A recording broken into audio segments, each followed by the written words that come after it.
Welcome back to the channel. Today we are in Seattle, Washington. We've got a new episode of Home Course where we're going to meet up with former Seattle Seahawks receiver Jermaine Kearse and pro caddy Greg Bodine. They've come together to create probably the coolest indoor golf facility called Evergreen Golf Club. Today we're going to take you out there and go check it out and see what it has to offer.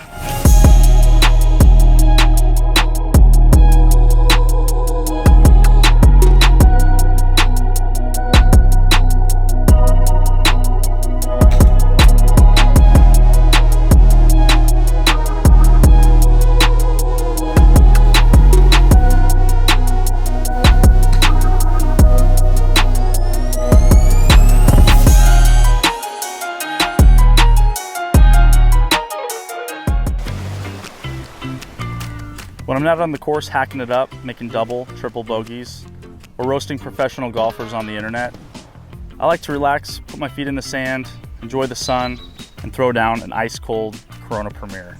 But unfortunately for me, even when I'm on the course, my feet tend to still be in the sand, in the bunker.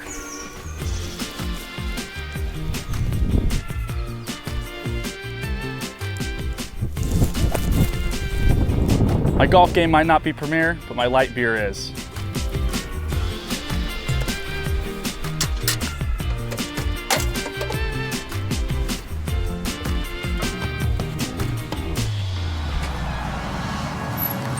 What's up, guys? What up? How's it going, man? Good to see you. Yeah, you too. What's up, Jermaine? How you Nice doing? seeing you. Dude, so I've seen this place online a bunch of times, and we wanted to show the world what you guys had, so this place looks incredible. When did you guys open up? December. 6 months in now? Yeah, about December 4th was our official opening day. The origins of this, like what started this out? I mean, obviously you have the caddy background, you have your NFL career, football. I mean, so when did this start? When did the first thought concepts come about? Well, we'll give a shout out to Andrew Putnam because he's the one, even though we grew up in the same hometown, we didn't know each other, but I came home from caddying and reached out to him and said, I wanted to start some indoor type spot like this. You want to partner with me? And he said, that sounds fun, but I'm still playing. But I actually just talked to Jermaine about doing something really, really similar. So I reached out to him and we went to Starbucks a few days later and we talked for like 4 hours. Yeah. And we basically like left there shaking hands as partners and just started looking for space. Wow, that's awesome. Yeah. Well, I mean, from the looks of it online, you guys left no stones unturned with everything that you're offering. So I'd say let's kind of just jump into it. If you guys want to just take us around and let's just talk about the tech and what's available to the members and everyone that comes in here. So yeah, for sure. Let's go check it out. Let's do it.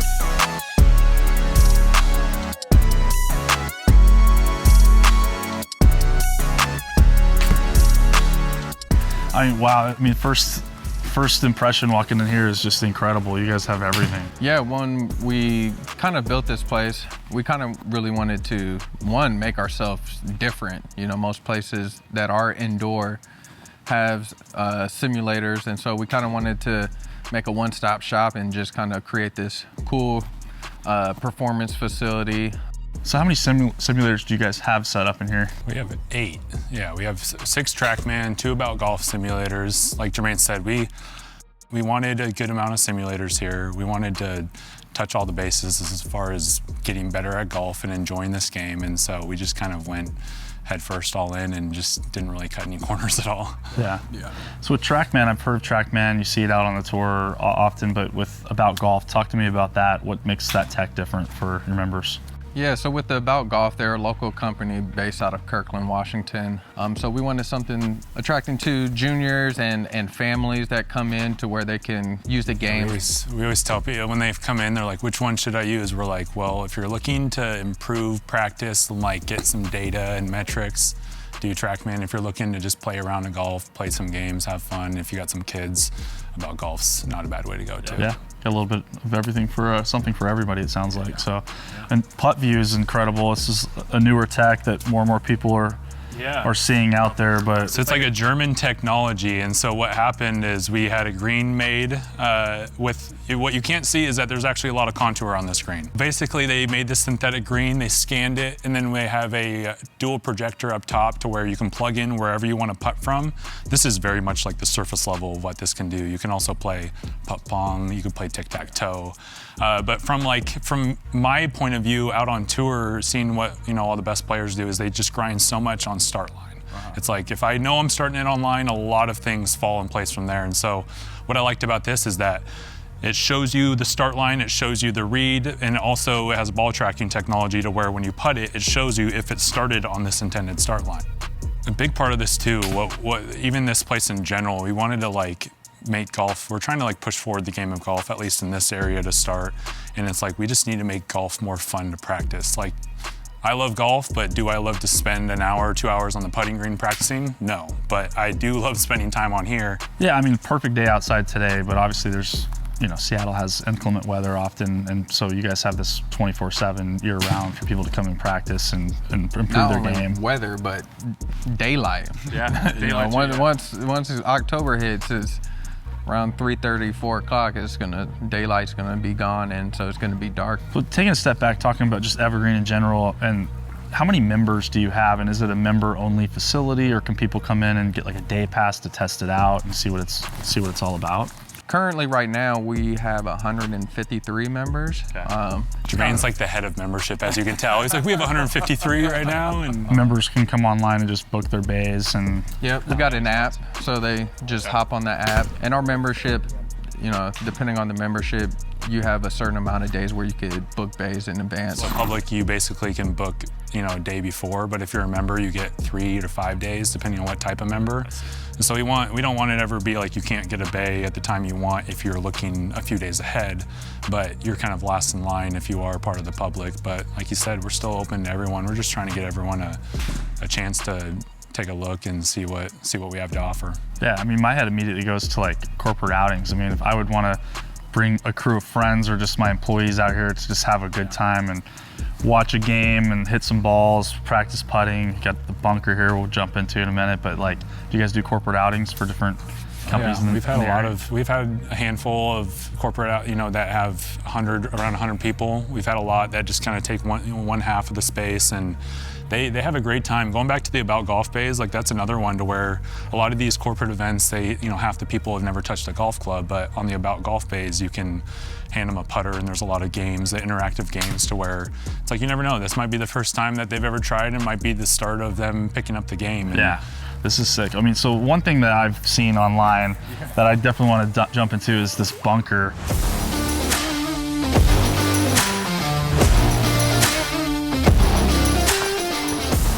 Railroad ties, real sand. I mean, talk to me about this. And it's kind of a funny start how it actually all came about. So initially we were just talking about doing a synthetic bunker where the turf, you have this turf that reacts like sand, but it's still turf and it's just tan colored. But we're really serious about getting people better at golf, and as most of us know, people out of the bunkers really struggle. And so like if we want to take ourselves seriously, like one of those things that we don't cut a corner on, let's get a bunker in here with some real sand, because it's one of the things that costs people a lot of shots on the golf course. And so we talked about that, but then it was also like, okay, well now it's going to be at ground level, and then we got our ceiling, and then our GC actually looked at us, he goes, what about digging a hole? And we're like, what do you mean digging a hole? I'm like, isn't there power lines or water? Me and Jermaine don't know what we're talking about. So he was like, I doubt it's a problem. And then they looked at what's underneath, and there was nothing. And so they just took out, it was like 30 yards of dirt. And we talked to Preston at Embyscapes, and he was like, yeah, I could throw some railroad ties around there. And I'm like, so it solved the height question. Yeah. And then the railroad ties keeps most of the sand off the green, I should say. But after 5-10 minutes of vacuuming every night, that's about it. And other than that, now we have an indoor bunker with actual sand. And yeah, I mean, that's super unique to these facilities. Is you got obviously the SEM set up where you can hit your irons and your, all your woods and whatnot and chipping, but to have the putt view, but to have this is like very unique. I can't imagine there's many, if any others out there that have real bunkers set inside where you have the short game area. We got like 6 or 7 holes over here too to hit to.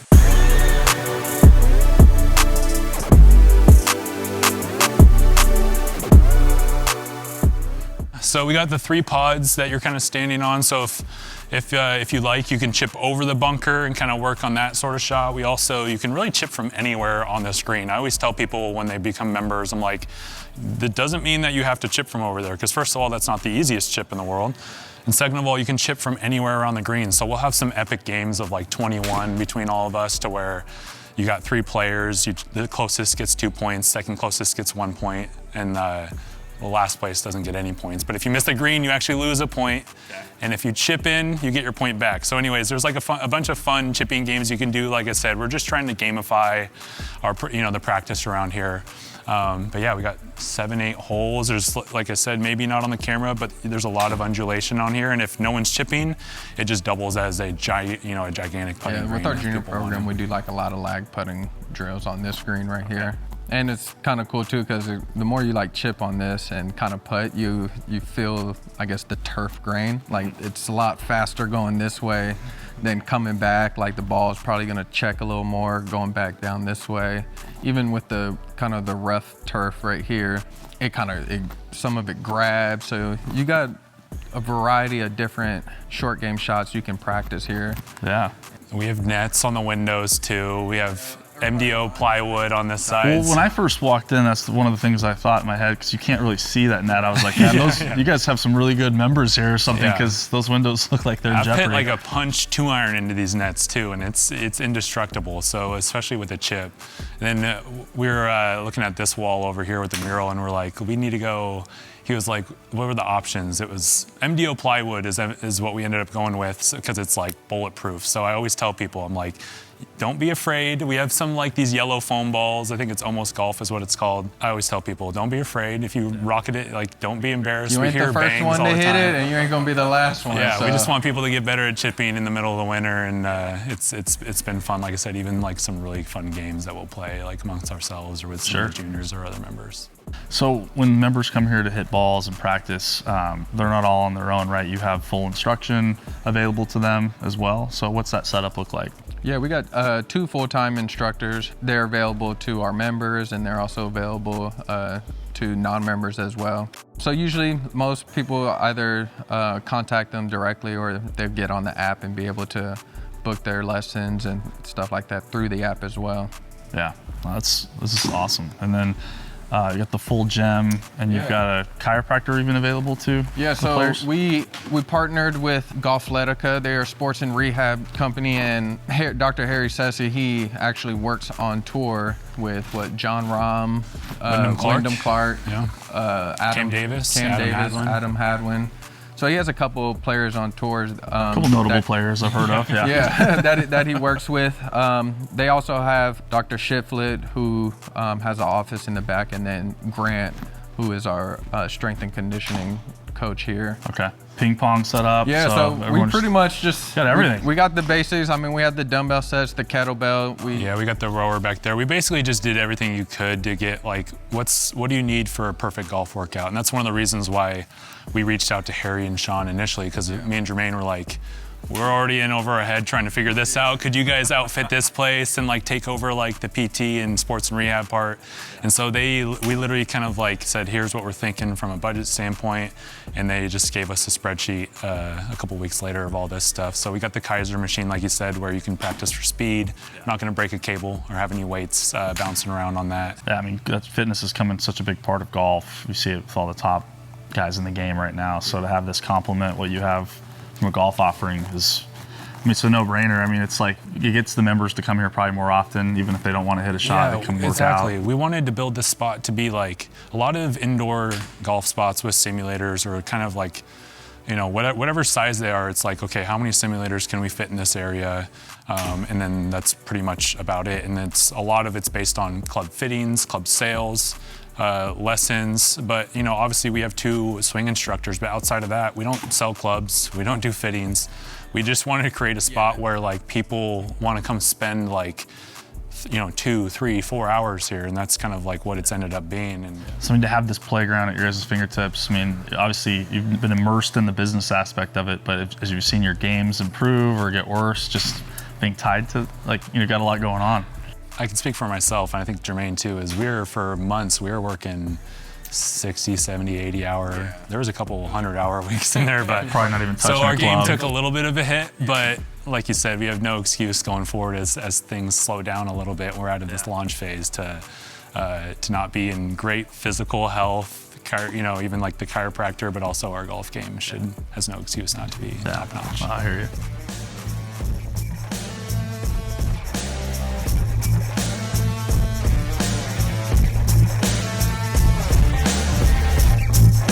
So you guys grew up in the same town, got to know each other a little bit later on in life, but when did you get interested into golf and like what got you hooked like you are today? My stepdad is the one that actually got me into golf. It was probably like around 2014. And then I would say really like around 2016 when I moved to New Jersey is where I really got addicted to the game. They've got some sneaky good courses up in Jersey. Yeah, it's probably like the tri-state area is like one of my favorite areas to golf. Yeah, me and one of my teammates, Andre Roberts, we were out there after practice every single day. My family was out here during the springtime, so that was kind of when I really got into it. And I mean, he laughs because it's almost a problem, I would say. It's like yesterday I walked around the corner to go ask him a question, and he was on the big putting green with like some fake, I think it was a kid's golf club.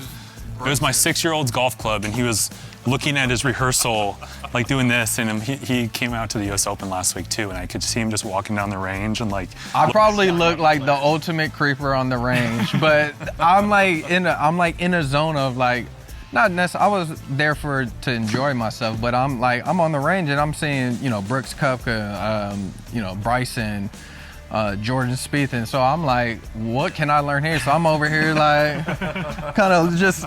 He always laughs at me because I'm like going through all these. I try to save him time. He's like a couple months ago. He's like, I think I'm gonna putt lefty for a round. I'm like, I tried that in high school for one round. Don't waste your time. But he's like, you started way before me. I need to go through these things. I'm like, you started at a younger age. I'm like trying to catch up, even though it's like impossible to do. I'm like trying to expedite, 10 years loss of not playing golf into like this short golf span. But you're playing to a low single-digit handicap, right?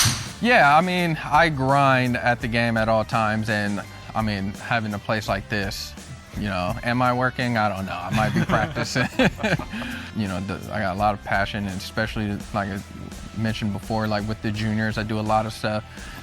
I mean, I'm like a junior caddy for our club, so he literally goes out and caddies for multiple juniors on really? like Saturdays awesome. for 6 hours. And it's kind of funny because I think about it too, because I mean, obviously I watch it, I went to the U.S. Open, I watched what he was doing, and so, I mean, these kids are spoiled because I'm out here giving them U.S. Open type caddying treatment. I'm like sitting there rolling their balls back.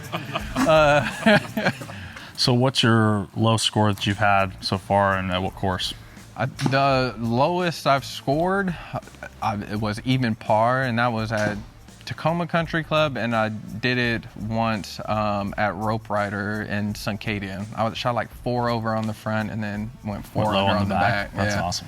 I love golf for this reason, and we talked about this, but like golf brings everybody together, and I love the charitable aspect of golf, and you see athletes from football, basketball, musicians even, that do their charity work through golf. But have you had a lot of football buddies in the past that have kind of seen what you've done and your love for golf and kind of like, hey, what's up with golf? Like, I want to get into it now. Like, have you brought a lot of them into it with you? Yeah, I mean, you're definitely seeing athletes in all different, especially football. I think is the one that's kind of really, football and basketball is really catching on to the golf wave. We got a lot of former teammates that are kind of getting into it. So Greg, you are on the bag for Bryson DeChambeau right now. That's just recent. You started up in their Tulsa event a couple months back.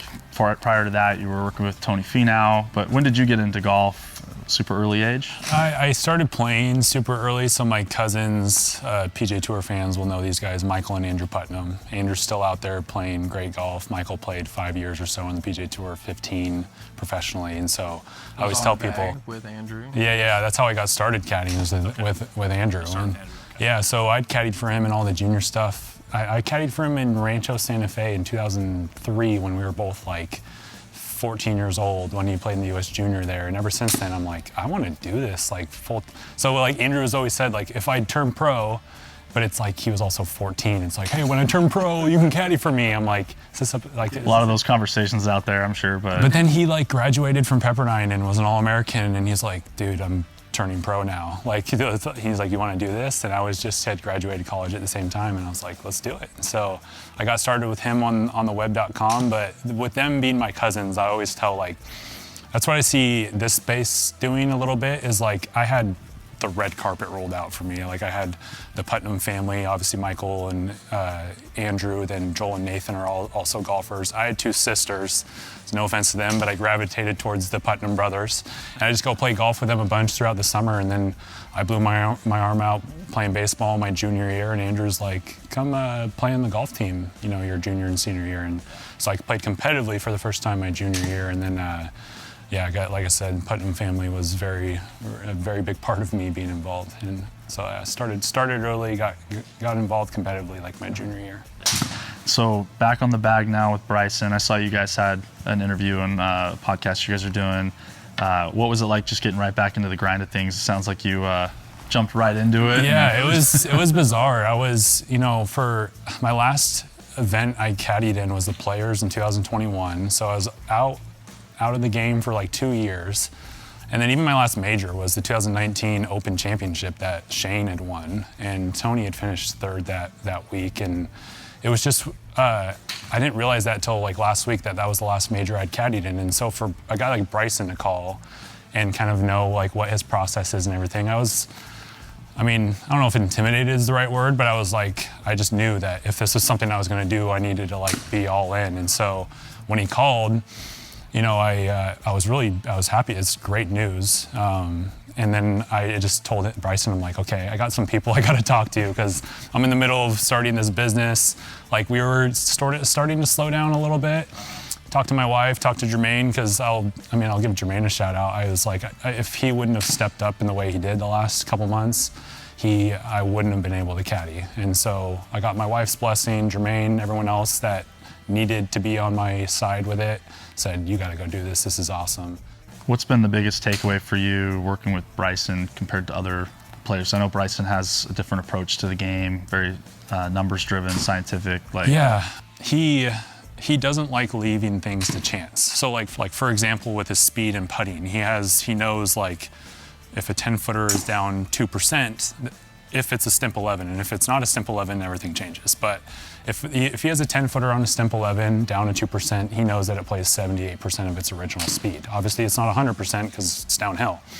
So he'll hit a 7.8 footer or 7 to 8 footer, and he has these little body markers on his, so like the back edge of his putter goes to the inside of his foot is like 5 feet, and then from the front edge of his blade to go to his shoelaces is 10 feet. I don't know if that's actually correct. I've heard it a couple times and I kind of let him do his thing. But he just doesn't like leaving things to like our interpretation. You know, I was even talking to him last week. He's like, it's weird or it freaks me out to just, you see these people like, oh, it's amazing how smart our bodies are, because you see these people that are just visualizing and rolling and they can lag up 40 footers on tabletop surfaces to this far. But he just likes to have references. And when he says that he's a field player, is you could blindfold him, put him on a green, and tell him a 4-part putt that goes uphill, downhill, whatever, blindfold him, put a ball in front, he could putt it, and it's going to go to a few feet every time. So like that's the feel. That's no joke. Like these guys are on a completely different level. I got the chance to walk with him in a practice round in Abu Dhabi. This is like 2020, so a few years back, but got to see the whole putting process on the putting green, and then just everything he was doing. I was like just blown away because it's so different, such a different approach than. And you see it online and people talk about it and stuff, but to walk and experience it firsthand, it was like, this guy definitely does not take things to chance. He just doesn't like things, even I was walking through everyone here, the way he grips with his left, he fully internally rotates his upper arm, fully externally rotates his forearm, and then fully ulnar deviates his wrist to where it's like, it feels really fixated and it doesn't, because reality is like you grip a club normally, there's a lot that can move around here, and he just doesn't like that when it makes total sense. And I think, yeah, he's one of the only few guys that have done it, but the fact that he's gotten to where he's got by doing that, I think there's something to that. Like, I think more people are gonna take notes, and maybe not everyone's gonna, address like this, and have the same setup and everything, but people are gonna try to take out as many variables as possible. Yeah, absolutely, definitely changing the game.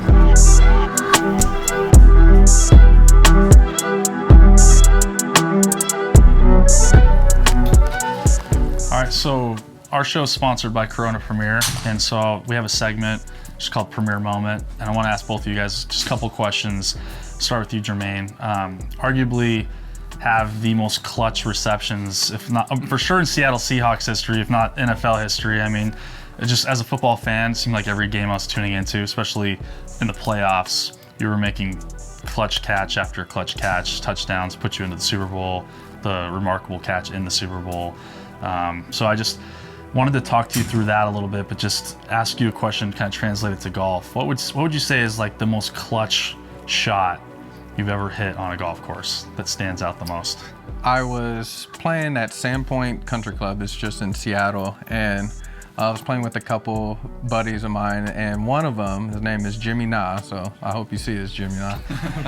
He would explain the story totally different, but as you know, you got some games going and on the golf course, and we get to 18, and I have like this 15-footer like downhill, and it was like a major swing in the round in terms of our game, and I drilled it, and he would describe it that I threw my putter and I screamed, "I'm a clutch mother."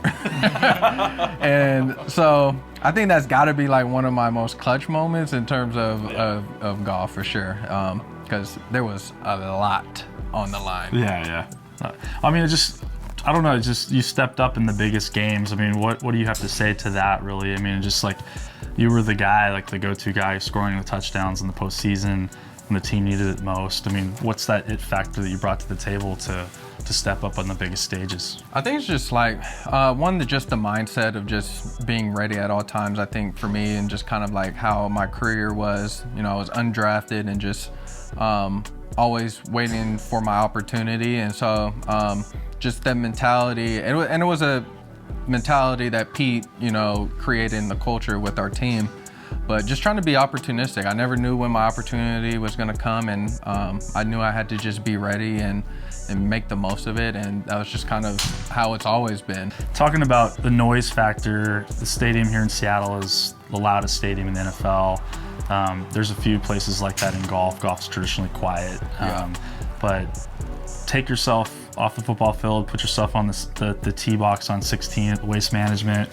I got a funny story about that. So I mean, how do you perform under the noise and the pressure there on the tee box? Well, I feel like, with football it's a little different. You're just so locked in, and so everything outside, of the field is just kind of like white noise.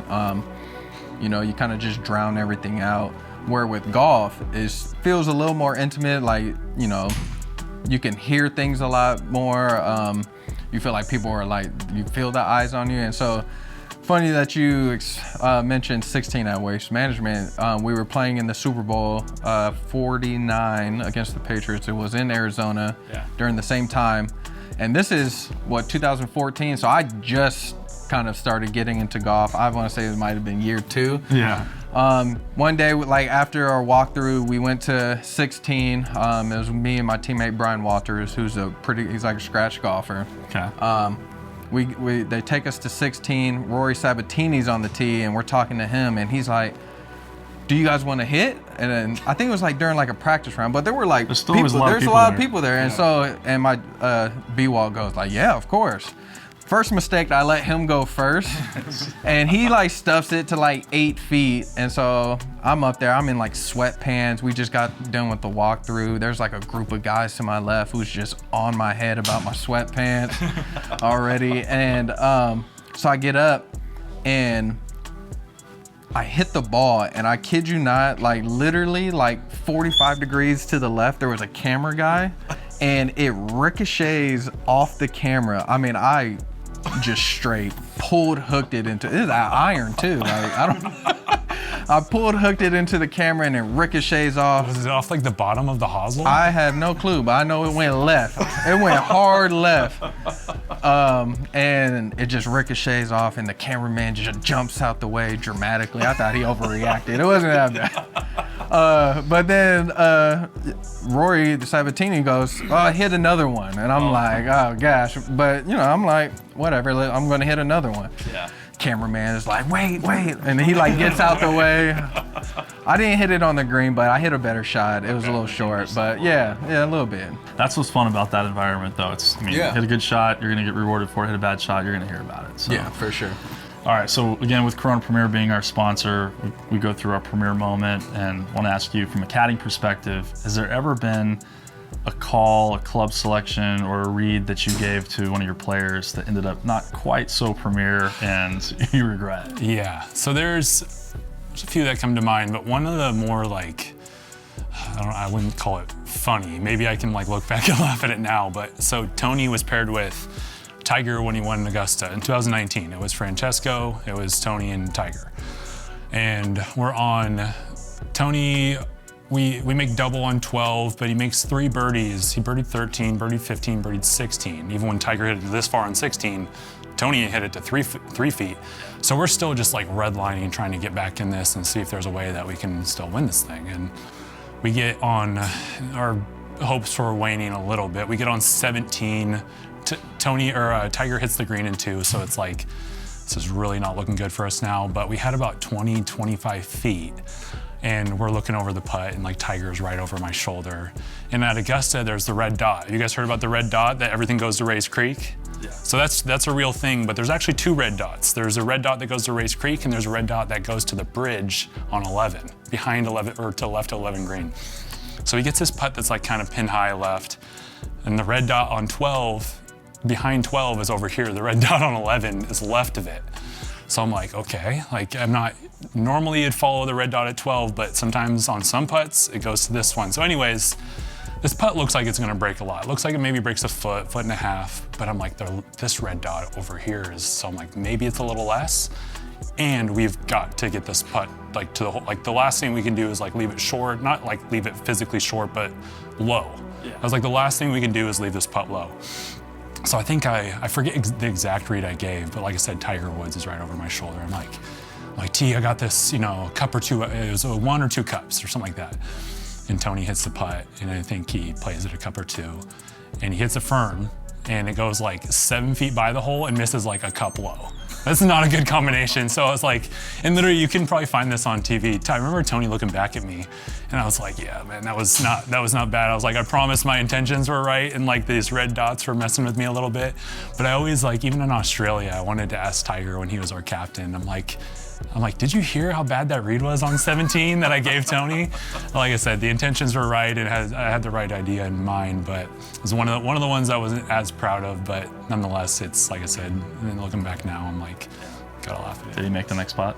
He did, yeah, and then, yeah, exactly, he did, so it made me feel a little better. But it's never good when you hit it 7 feet by and miss it low by a few inches. So obviously I needed to pay attention to the right dot. It happens, your intentions were good, so it's all. Yeah, shooters gotta shoot. Sometimes you miss, but yeah. Well guys, thanks for taking the time and having us out here. I mean, this place is incredible. Hopefully those members get their games sharp and enjoy this facility as much as I'm sure they do, and hopefully new members come up about. We're gonna stick around a little bit, hit some balls, putt some a little bit, and just have fun. So, but man, hey, appreciate you guys having us. Yeah. Thank you guys. Yeah.